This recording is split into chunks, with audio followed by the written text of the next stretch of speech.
From Bosstrack, it's Her HypeSquad, a show about amazing women who've made incredible strides as leaders in their industry.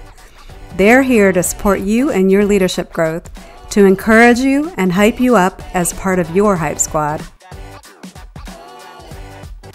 Hello, and welcome back to another episode of Her Hype Squad with Bosstrack. I'm your host, Michelle Harris. Today, I'm talking with Katie OMalley, a career coach and workplace consultant and founder of Encourage Coaching. Katie and I are talking today about workplace-induced trauma, including what it is, what experiences can lead up to it, the effects of workplace-induced trauma, and what can be done once it's been identified. We also discuss how, as leaders, we can avoid causing it ourselves. But before we get into our conversation, let me tell you a little bit about Katie. Katie OMalley is a career coach and workplace consultant with 15 years of professional experience serving the nonprofit, corporate, and education sectors. Across these workplaces, Katie noticed her strengths and values consistently steered her toward the support and development of others. In 2012, Katie translated this observation into action, earning a master's degree in counseling and board certification in coaching. Since 2018, Katie has worked alongside more than 125 clients as the founder and principal coach of Encourage Coaching. Founded with the noble mission of providing exceptional, financially accessible coaching services to Chicago area professionals, Encourage Coaching has grown to support individuals and businesses from coast to coast, as well as in the UK. Coaching clients in the design of authentic career paths, effective leadership practices, and courageous workplace cultures is in the DNA of Encourage Coaching. By leveraging a mix of evidence-based practices from the fields of counseling, organizational development, and leadership education, Katie equips her clients with customized strategies to meet their individual needs and aspirational goals. Prior to opening the doors of Encourage Coaching, Katie served as a leadership coach and course instructor to MBA and graduate students at Chicago Booth, the University of Texas at Austin, and DePaul University. Recently featured in Fast Company and Thrive Global, Katie's research and writing supports both sides of the workplace equation, encouraging employers and employees to remember we're all in this work thing together. I'm so excited to bring you my conversation with Katie OMalley. Hi, Katie. Thank you so much for joining us today. We're so happy to have you here. I'm so delighted to be here, Michelle. Thank you for the invitation. Yeah, and I'm really looking forward to our discussion today because I think what you have to say to the audience and what you have to offer is so important. So I'd love for you, like we did an intro in the beginning and told everybody about your background, but I'd love for them to hear about you directly from you, if you don't mind sharing a little bit of your background. For sure, for sure. People's stories are fascinating, and the way that we tell them on paper, written up in a bio, can be very different than how we tell them in conversation. For me, I think I'll start at the end and maybe work my way backwards just a little bit to provide context. But I'm a leadership coach, a career coach, and workplace consultant. I've been in this space for the last 10 years, primarily working with institutions of higher education and developing the next generation of leaders and helping folks identify where they can really thrive in their career. And so done that at places like DePaul University, University of Texas at Austin, most recently the University of Chicago Booth School of Business. And what I realized in doing this work is that it's great for the students that are at these institutions, some of which are considered relatively elite. And I really wanted to make sure that exceptional leadership education, exceptional career development is accessible to everyone, not just folks who attend elite universities, business schools, or work for companies with really deep pockets. And that's when I decided to open the doors to Encourage Coaching. And when I say open the doors, I put up a website in 2018, got my LLC, and just wanted to see what would happen if I put this service and offering out there to really democratize coaching in a way. And started off with a client from a former nonprofit that I had worked at that client had a great experience, referred me to a couple more, and so it went until this last spring. I was able to transform Encourage Coaching from my side hustle and passion project into my full-time gig. And so after spending 4.5 years working 8 to 5 at a university institution and then coaching clients from 5 to 9 on the evenings or in the weekends, I'm able to focus my full time and attention on folks looking to make career changes, to advance where they're at, or help create environments that are really rooted in a culture of courage, that encourage folks to bring and feel safe in bringing their whole self to work.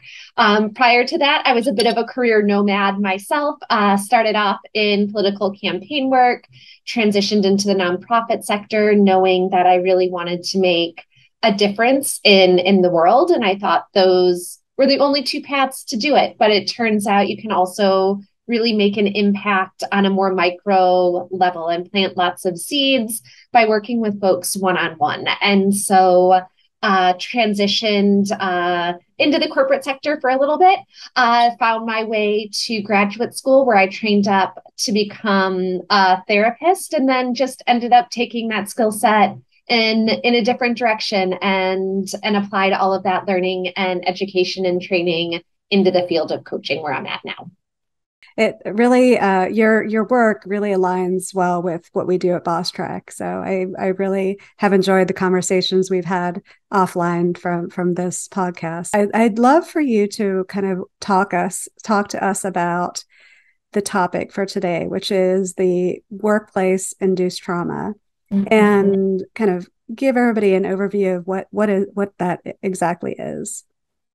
For sure. And I know, Michelle, we've talked about this before leading up to this podcast. And when I pitched it, I could remember you being like, ooh, trauma. I don't know. And it's a big word, and it can cause fear or be triggering, either because folks have that experience with it, or it feels so far removed from what they expect it to be.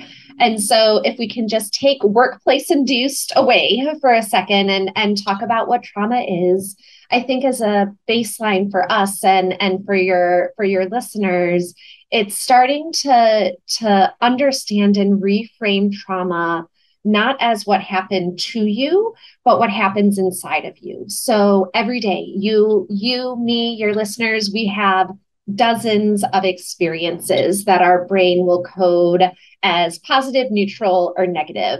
Negative experiences get coded a bit harder and more deeply in our wiring. And repeated negative experiences can actually cause traumatic responses within us.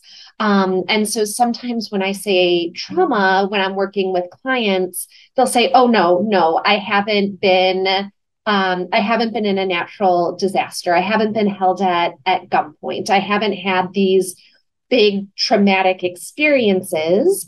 And I'll say, well, back to the point, trauma isn't what happens to you, it's what happens inside of you.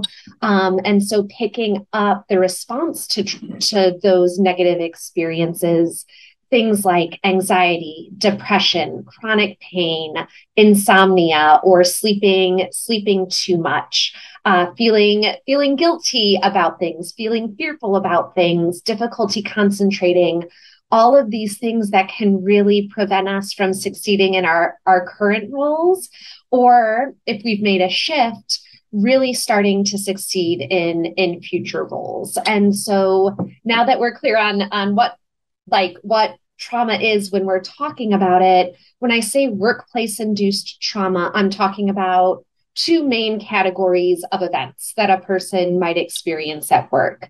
The first are very overt events. So things like harassment, discrimination, retaliation, a hostile work environment, things that actually have a legal recourse attached to them and are relatively overt in the way that they are expressed and perpetuated in the workplace.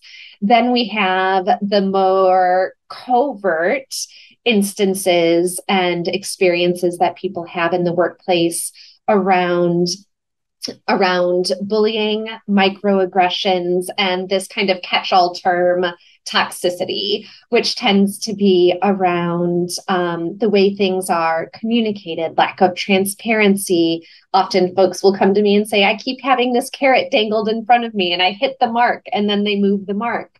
And it is in that consistent repetition of those experiences that has us start to have those trauma-induced responses around, again, anxiety, lack of concentration, being unable to work from a place of courage and instead having to work from a place of fear. So both sides, both the overt and covert experiences can cause that trauma-induced experience that holds us back in our current work environment or future work environments, if we're not paying attention to what's going on. Great. And you talked a little bit about this in what you just said, but in terms of like the effects of workplace-induced trauma, I'm thinking about like what you just said about the constantly putting the carrot in front of the person, and then that person reaches that carrot, and then it just, it's pushed out a little bit more and it just keeps going. Like, how do you know whether you're experiencing workplace-induced trauma from something like that?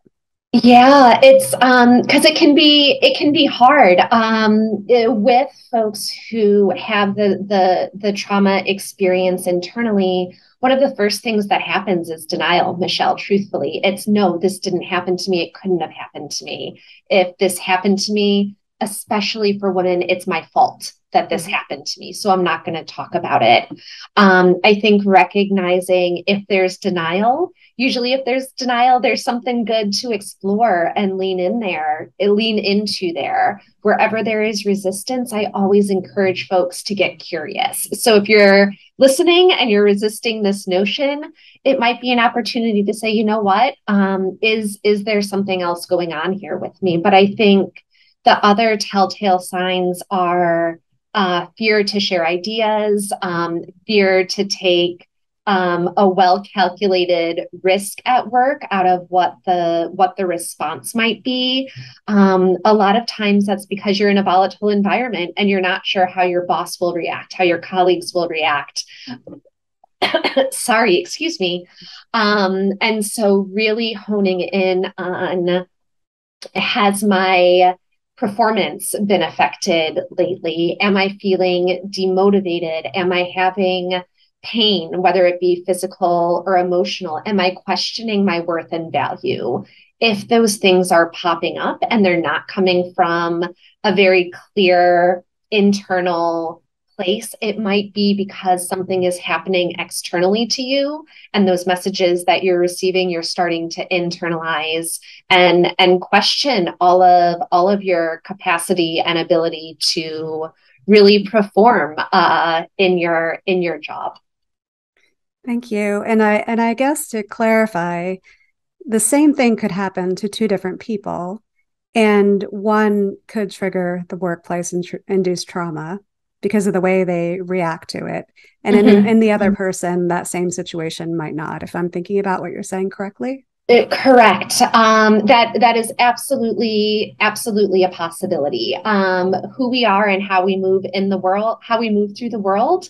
That's a big part of how we receive, absorb, and respond to things, or more simply put, how we think, feel, and behave when something comes up. Just because someone doesn't respond doesn't mean the bad behavior wasn't there. Right. Got it. Thank you for clarifying that. So how does someone identify, navigate, and overcome workplace trauma once they've identified it? Yeah, and the identification can be the hardest part, because, like I had mentioned, so often, and I know your audience is people who identify as women and female. For women, like I said, so often, if there is an issue or if something doesn't feel quite right, we assume it's something we've done. A lot of that comes from the way we've been socialized to be pleasing, to not rock the boat too much, to be nice, to be warm. And so I think the very first step is starting to talk to people around you in your work environment and ask those questions. Hey, this thing happened. I've been assuming it's my fault or something I've done, but has this ever happened to you? And starting those questions with people you feel like you can confide in. If you're in an environment where you feel like you can't confide in anyone, that to me is at minimum a yellow flag, perhaps a red flag, that you are in a type of toxic environment that's perpetuating these types of cycles. In that case, I would say reach out to a mentor, reach out to a coach or a therapist or another helping professional to get an objective opinion. Is this normal, or is this not normal? And there's this wonderful book that just came out by Dr. Gabor Mate. He studies trauma, and the book is called This Is Not Normal.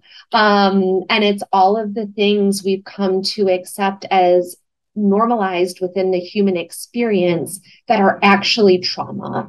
And so again, it's starting to reconfigure our idea about what trauma really means. And again, what the impact is it on us. So there's the identify, then there's the navigate piece. So again, if we can go back to those kind of two categories, the overt negative experiences around retaliation, discrimination, hostility. My goodness, why am I blanking on that last one? If folks want to hear it, they can rewind the podcast. Or the more covert experiences. If we're looking at the overt side, people have a lot of legal recourse that they can take. One of my favorite resources to point someone towards is the Me Too Foundation. The Me Too Foundation came about late 2018, early 2019, in response to a lot of the harassment and sexual assault that we were seeing happen in Hollywood, right? And what people have come to find out, it's not just Hollywood, it's all workplaces where this can really happen. The Me Too Foundation, if you submit a request, will connect you with lawyers and attorneys who have signed up to do this work pro bono to defend you, and to defend your claim and to defend your rights in the workplace. So that's definitely one avenue. The other is the Equal Employment Opportunity Commission, the EEOC. You can file a claim with them. The challenge there is knowing what to file about, and also doing it within the right time period. So I can share. Back in 2019, I reached out to the Me Too Foundation, submitted what I thought was an experience of discrimination, harassment, and retaliation in the workplace. And within 24 hours, Michelle, what I received was the contact information for 3 attorneys that were willing to speak with me about my case. I spoke to all 3 of them.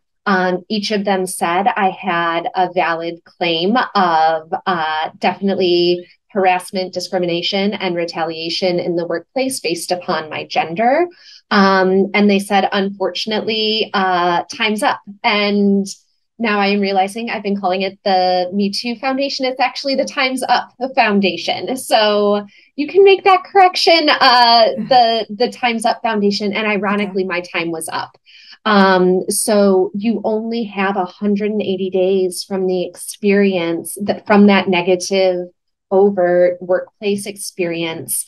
You only have 180 days to file a claim. This actually works against the employee because so often we need that job for our livelihood for any number of reasons. And the fear of retaliation, whether it be through receiving fewer projects, less work, or even getting fired, that fear can prevent people from filing until they're able to leave that role. And so one of the things to be on the lookout for is, once you have this experience, connecting with someone right away, getting that experience validated so you can feel confident moving forward with what happens next.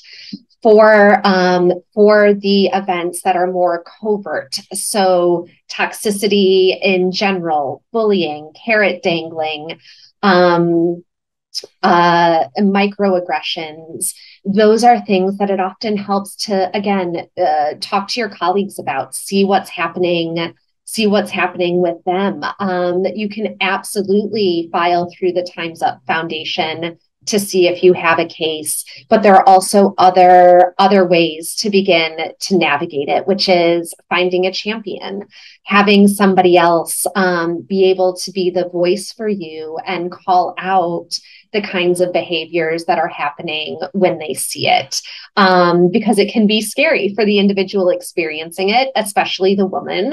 When we advocate for ourselves, when we advocate for ourselves, we're looked poorly upon. When we advocate for others, that's often very highly regarded.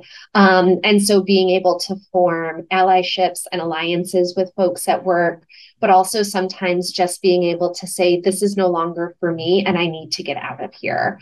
I know that is a luxury not everybody has. But if you do, being able to talk to a career coach, being able to talk to recruiters and get your name out there.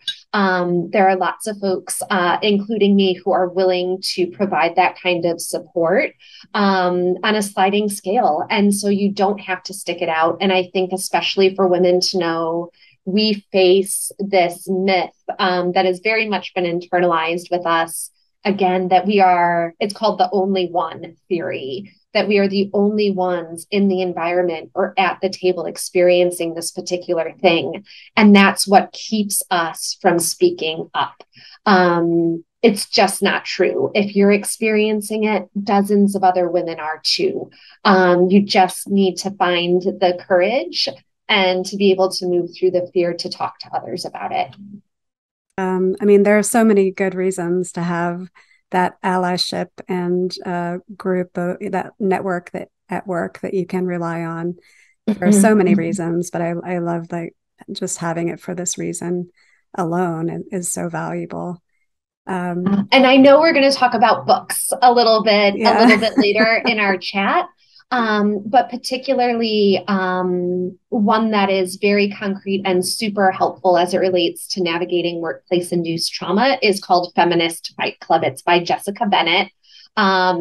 Great resource. It'll give you all the giggles and concrete tactics and strategies to employ. And even starting a book club to read with your colleagues who might be finding these same challenges, so you all have the same tools in your toolkit when the time is right to deploy them, is one of the things that I really recommend to women at work. Thank you. Well, yeah. Well, maybe there will be some more when we get to that. But I love books. That. I haven't actually even come across that book, so I'm definitely going to pick that up and read it. Thank you. You're welcome. So one of the concerns, I guess, some people on here might have as a leader is, how can they prevent themselves from unknowingly causing workplace-induced trauma? Yeah, and it's because none of us are immune from doing it, from misstepping, from engaging in behaviors that are unbecoming of the type of leader that we want to be, or from seeing those bad behaviors in our teammates and in our colleagues and not calling them out. So I think one of the things to do is to get really smart, especially for women, on the 4 types of biases that women face in the workplace. And those 4 biases can really help us, when we understand them, to know what it takes to avoid them and advocate advocate for something different. So the first of those four biases is the performance bias. Women are judged on what they have achieved, what they have performed, what they have done. The performance bias, sometimes you'll hear it called the prove it again and again and again bias, which is basically just saying, show us that you can do this, keep showing us you can do it, and then maybe we'll give you the opportunity to actually do this thing. Whereas men are often evaluated in terms of their performance actually on their potential. So when it comes time for promotions, men are promoted based on potential, women get promoted based on what they can prove. And this is one of the main gaps that occurs in the gap that we see between women in the C-suite and men in the C-suite. And they say for parity to happen in the C-suite, it's going to take close to 250 years. And who knows, we might already be colonizing Mars or other planetary systems at that point. But it happens right out of the gate. So when men and women arrive at a new company from undergraduate or graduate school, and then it's 2 years till their first promotion bit, men are promoted 3-1 over women, and it's based upon their potential, because how much can we really prove in 2 years, right?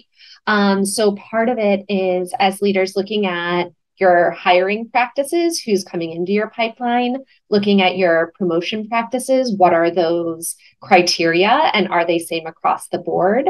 And as I'm saying all of this, I want your listeners to know and believe, as women, we are not immune from this. It's not just men perpetuating these cycles. It's us too, because we don't know, and we just go with what we got instead of putting a critical eye on it. The second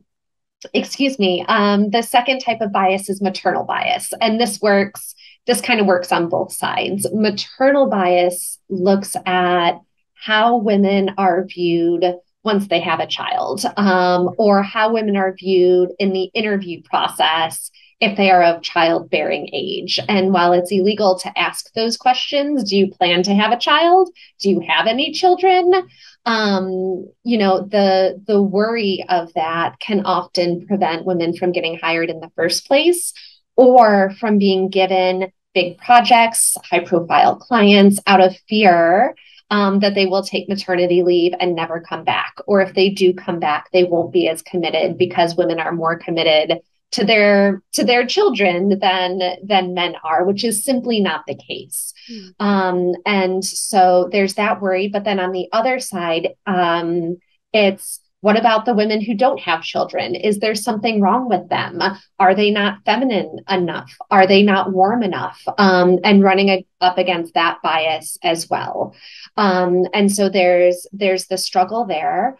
One of the things that can be really helpful with this is implementing parental leave policies for both men and women. This starts to reduce that stigma, because now both parents can participate equally in the raising of the child. And men will take it if it is offered to them, especially if they see male leadership doing it as well and upholding it. The third is all about performance attribution bias. Performance attribution bias says if something goes right on a team, the team lead, even if the team lead is a woman, the team is who gets the props for it, which is very good as a leader to give your team props. We want to do that. But also as the woman, we need to be able to say I more often and not make it a we. However, when things go wrong on a project or with a client, it is the women who more often receive the brunt of that and often the blame. And again, this goes back to the internalized systems we have. Oh my gosh, it went wrong. Something happened. It must be my fault. And there's not enough pushback there. So when it does come to performance review time, we can see how these two dimensions are unevenly stacked, as we's instead of I's, and then unfairly balanced toward the negative. So again, encouraging your team to be able to say, yes, this was a team effort. And here's what I did to help make the outcome happen. It is okay to say these things. Right. Also being able to say, yes, it was a team effort. Things didn't go as planned.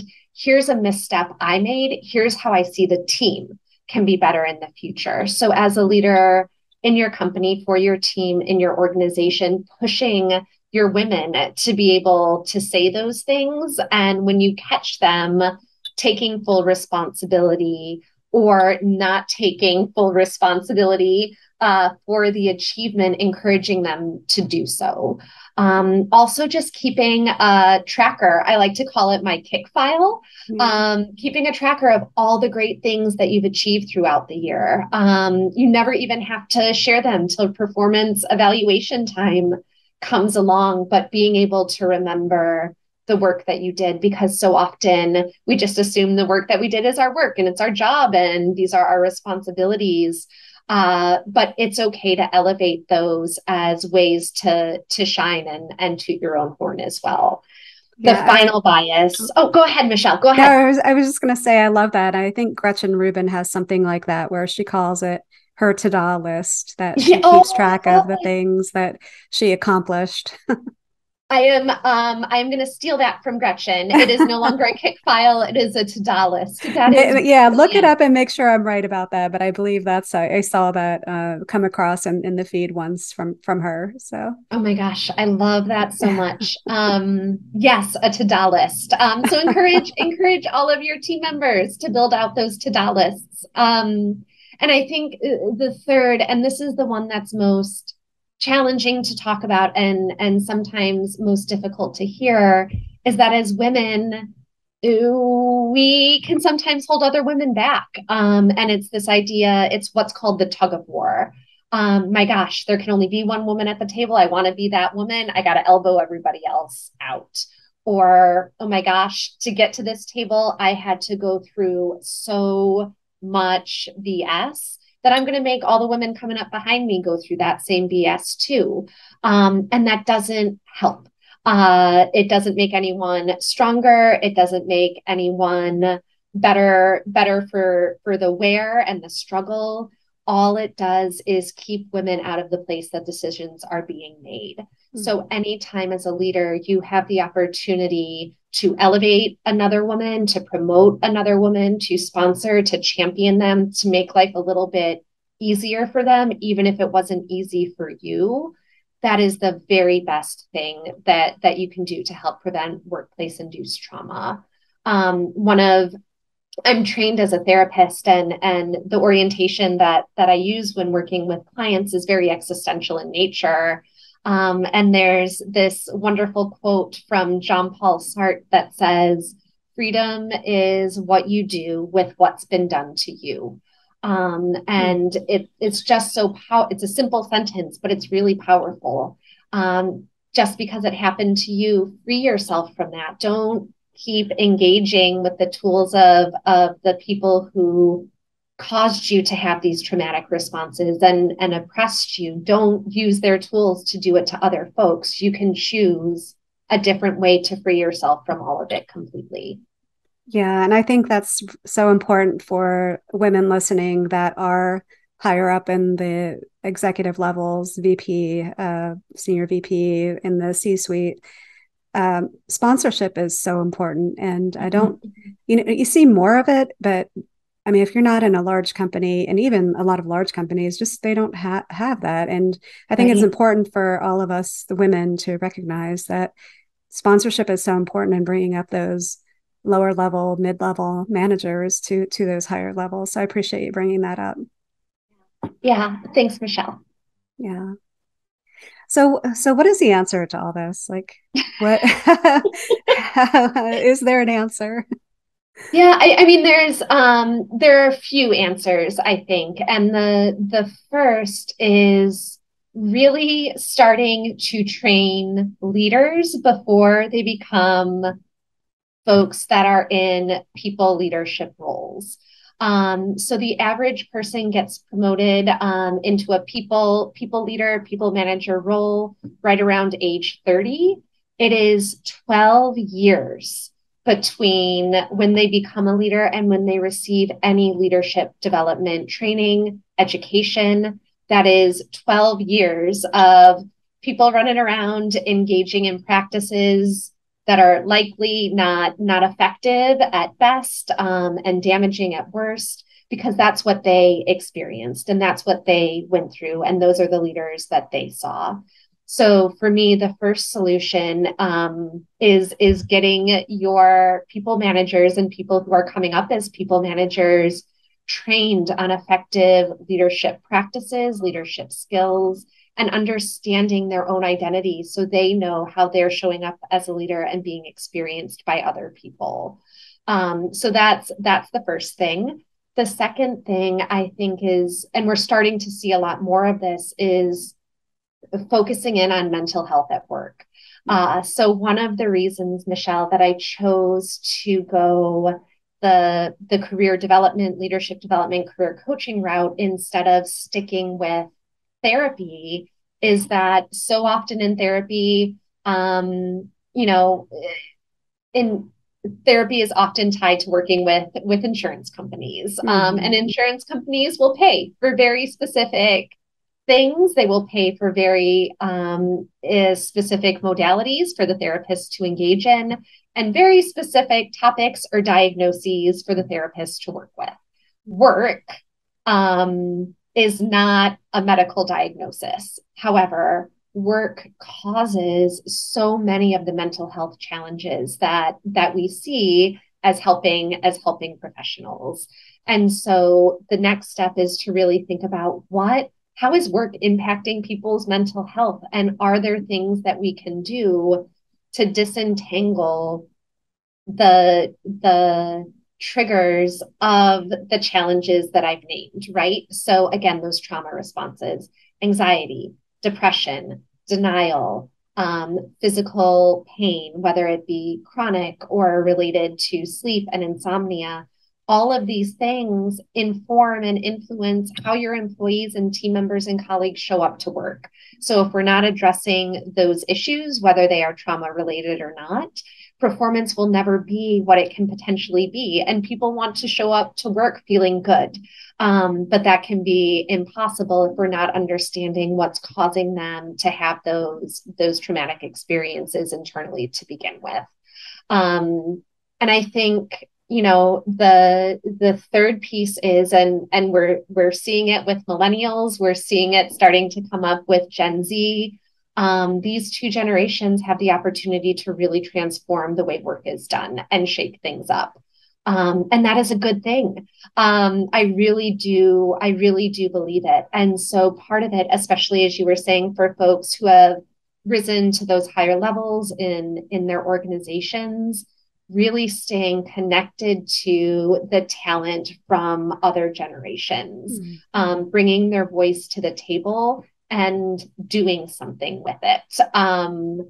Otherwise, I think we're just going to continue to be in this stalemate of people saying folks are really entitled right now, and folks being employees. Employees are really entitled right now, and employees saying, oh my gosh, this workplace is just so toxic and this leader is so toxic. And at the end of the day, we're all in this work thing together, and we have to be figuring out how to effectively work alongside each other so that we can be the best versions of ourselves outside of work, because we are on this planet to live a full and beautiful life. And we can't do it if the 8, 10, 12 hours a day that we're spending at work is really derailing and diminishing how we see ourselves and how we want to move through the world.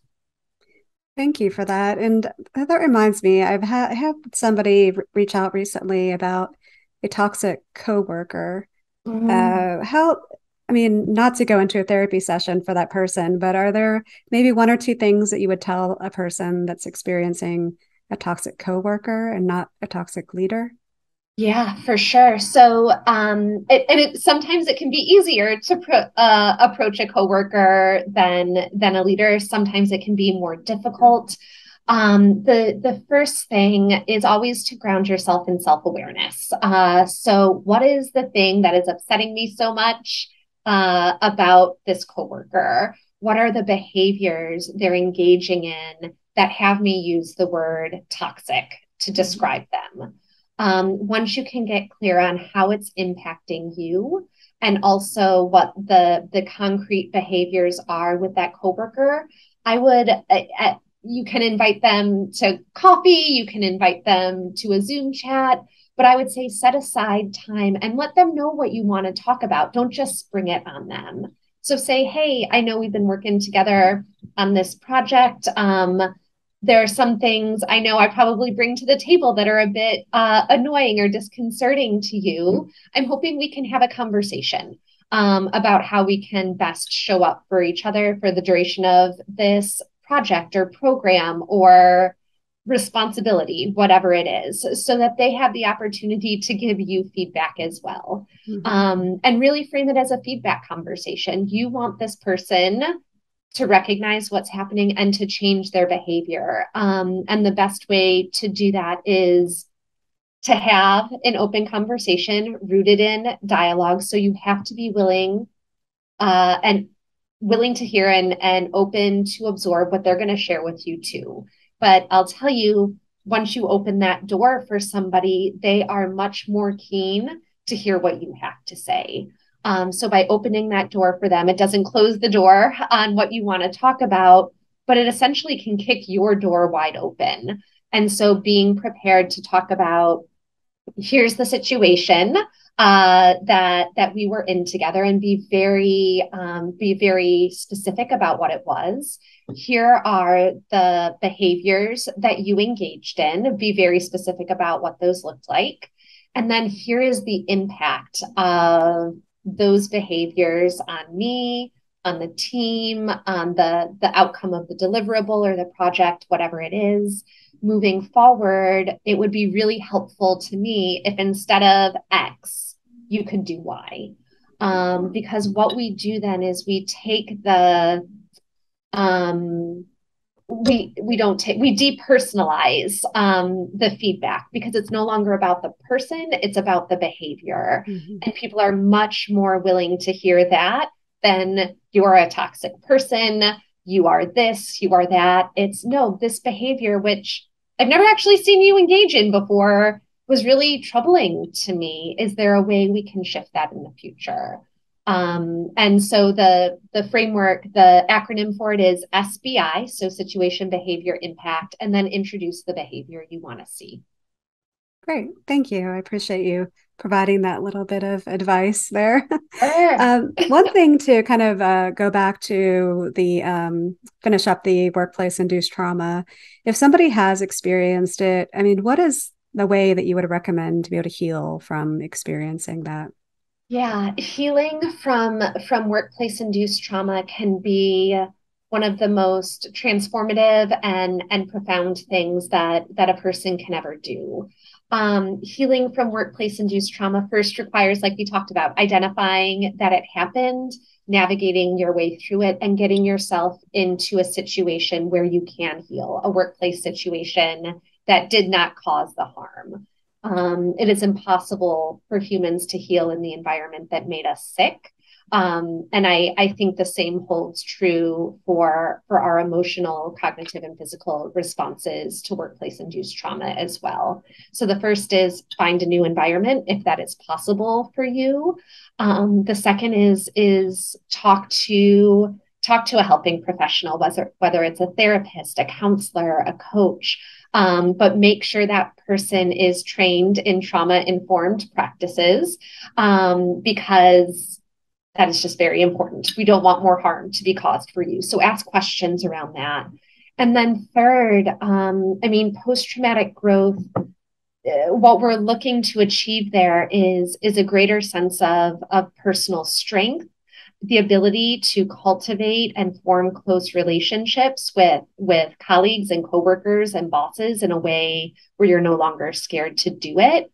to begin imagining possibilities for yourself again, because often experiences of trauma cause us to put blinders on and limit what we think we're capable of, what we can do, what we can achieve.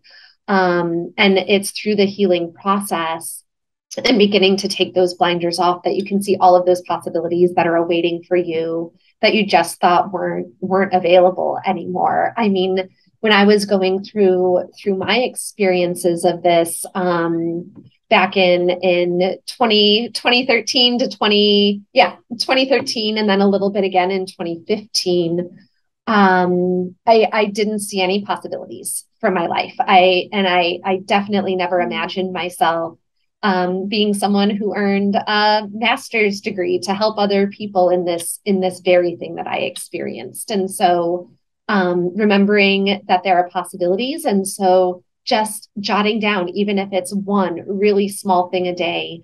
And then finally, just, having a greater appreciation for your life. Work is not life. Our life is our life. And we want work to fit into that.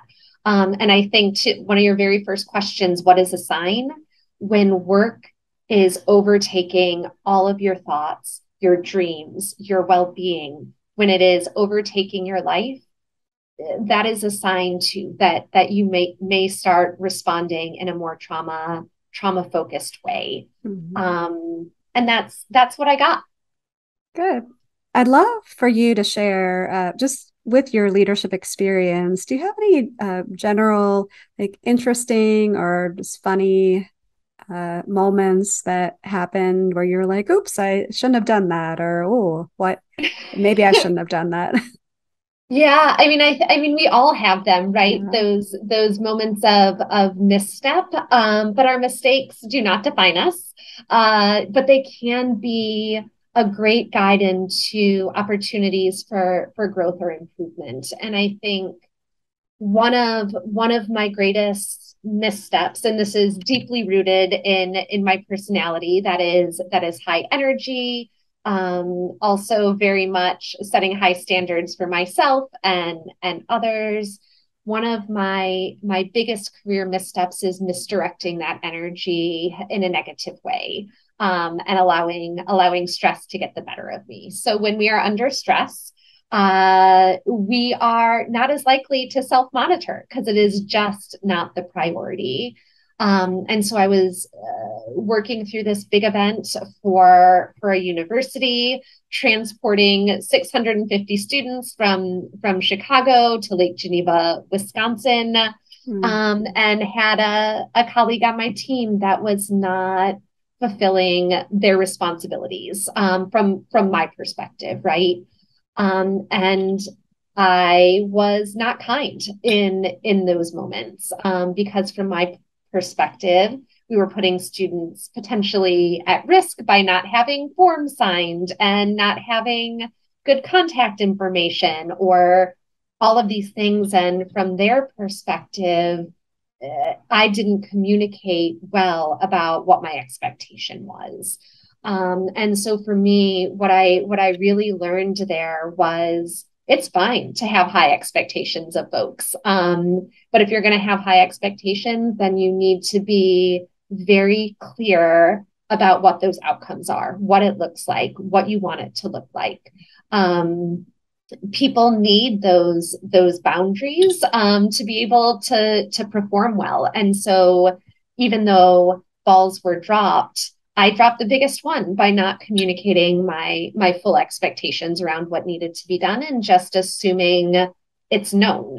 But that's the fault of assuming everyone moves through the world like me, and they don't. And so I think it's something like 82% of employees say they want more communication and more transparency from their leaders. And leaders are saying we're already doing that. And then they say we need 5 times more. You tell us once, tell us 5 more times.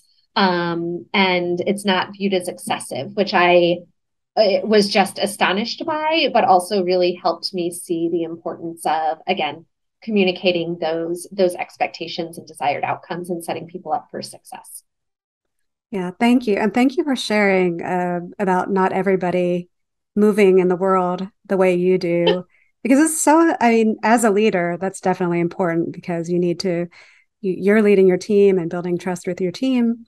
And you have to recognize that everybody is different. But even in life outside of work, it's just so important to remember that when you're interacting with people. And I have to remind myself about that sometimes. I mean, it's easy when you're in your own little circle and you know what to expect, but once you start getting outside that bubble, I think even more important to recognize and remember that. Absolutely. And to not bias positively toward the people who move like us, Yeah, or yeah, negatively against those that move differently. Because if we're able to integrate all of that talent and knowledge and energy from the place where it's most strongly rooted, the outcome is always going to be innovation and a bigger bottom line. yeah, yeah. Very important. Is there a mentor that you attribute a significant part of your career to that you look back and recall? So it's yes, and I'm going all the way back to 2002, and it was one of my professors. His name is Dr. Denny Roberts, and he is just a giant in the field of leadership education. And leadership education, all the really good stuff, if you want to find it and you want to know where it is, it's all in higher education. That's where it usually starts before it trickles out to companies.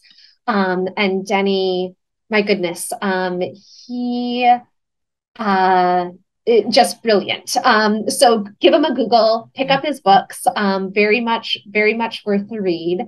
But what was so fascinating to me is when I was in college, I served as our Panhellenic president. So for folks who are not in sorority or fraternity life in college, that essentially just means I was leading all of the sororities on campus and trying to lead us in the most ethical and responsible way forward. Meanwhile, I had the opportunity to do an independent study with Denny, Dr. Roberts, as a way to get more curious about the field of leadership education, what this work could look like after I graduated from college, if it's something I wanted to do, and also get course credit for it and work alongside a really brilliant person. And while I always knew he was a brilliant person, it wasn't until 13 years later in my first graduate school course that the syllabus was his book with his name, and different chapters from a textbook that were written by him that were assigned to us to read. And I was just blown away by his humility. I never knew about this. And our professor was like, this man is the guy when it comes to leadership development in higher education. And it was such a striking moment for me that someone who has done so much for a field, that has done so much for educators, that I didn't even know it in the moments I was studying alongside him. All I knew was this is a really committed student affairs professional. Yeah. And 13 years later, to learn I was studying at the feet of the person who wrote the book on all of this was just a great reminder to me that there are lots of ways to have an impact without telling people the impact you're having. Mm-hmm. Nice. And then maybe it came from him, but the best advice, the best leadership advice you ever received, what would you say that was? Yeah, I think it might have come from Denny, but a lot of people have said it, so I don't want to misattribute. But it's great leaders create more leaders. So Mm-hmm. my job as a leader is to develop other folks to be able to do my job better than me, so that they can keep moving and growing and having impact. My job as a leader is not to have the followers who just fall in line. that doesn't serve them. And at the end of the day, as leaders, we're here to be of service to others. And that's what I've tried. I've tried to spend my career doing, whether it was in politics, the nonprofit sector, commercial real estate, higher education, or now through coaching. That's great advice. Great advice. And you talked a little bit about mental health and wellness earlier, and it's so important as a leader to have that if we can call it balance. I know it's not really balance, but is there anything you attribute your well-being to? Is there a morning routine, an evening routine that really keeps you aligned personally? Yeah, I think there are a couple of things. First, I like to know and keep myself grounded in my three core values.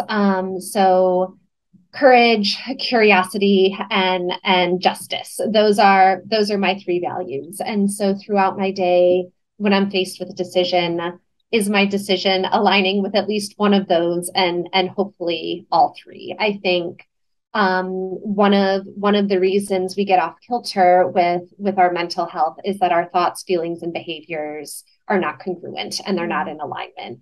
And so, if we're able to continuously make decisions that are congruent with what we think and feel, and then inform how we behave, there's a great way to be able to keep that balance. So, anything that is not aligned with those three things, I try and kick to the curb. In terms of morning and evening routines, I'm always hopping on the Peloton. I don't know if your listeners are fans, but you can follow me at Courageous Kate. Always happy to do a ride. You can find me on there any time between 6 and 8 a.m., depending on the day. But that just helps. The exercise helps get my heart going, helps to wake me up. Yeah. And then at night, it's really just following the same bedtime routine every night. And in that routine, your body learns to fall asleep. And I feel so lucky that I do not have struggles with sleep. But if you are struggling, doing your best to come up with a routine and following it every time will just get you to the point where you don't even have to think about it. It becomes automatic and you get into bed and your body knows what time it is. Yeah. Which is time to fall asleep. Going back to your core values, how do you check in with yourself to know, do you have, once a week you sit down and think about what you're working on and what you're doing, or is it just something you're continuously thinking about? So I try to be continuously thinking about it.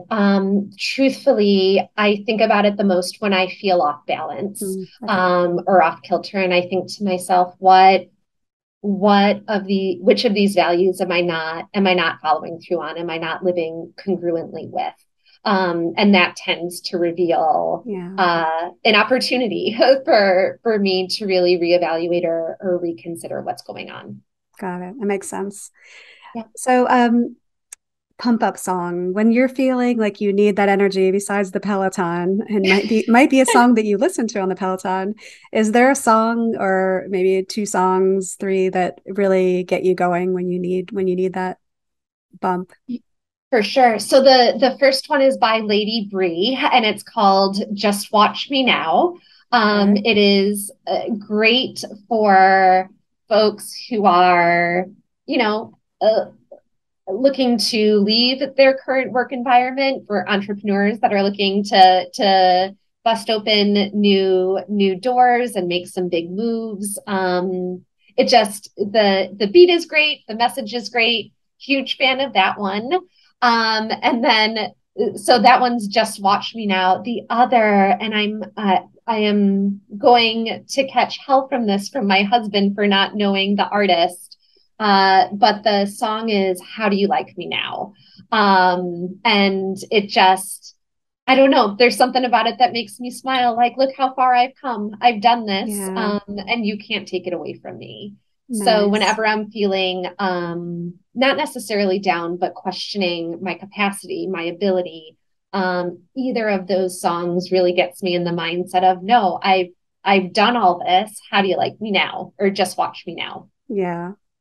Oh, yeah. Maybe if you follow up with an email once you remember, I'll just make sure I put it in the show notes for everybody to check Yep. out that song. Yep. And then I know we already talked about this a little bit, but books or podcasts, are there any that you have really enjoyed lately that you would recommend to our listeners? Yeah, so for books, actually reading What Happened to You by Dr. Bruce Perry and Oprah Winfrey. If folks enjoyed listening, I shouldn't say enjoyed, but got curious listening to our talk about workplace-induced trauma, that is a great book to learn more about trauma, what happens in our bodies, how to start recognizing it in yourself and others. Really, really great book there.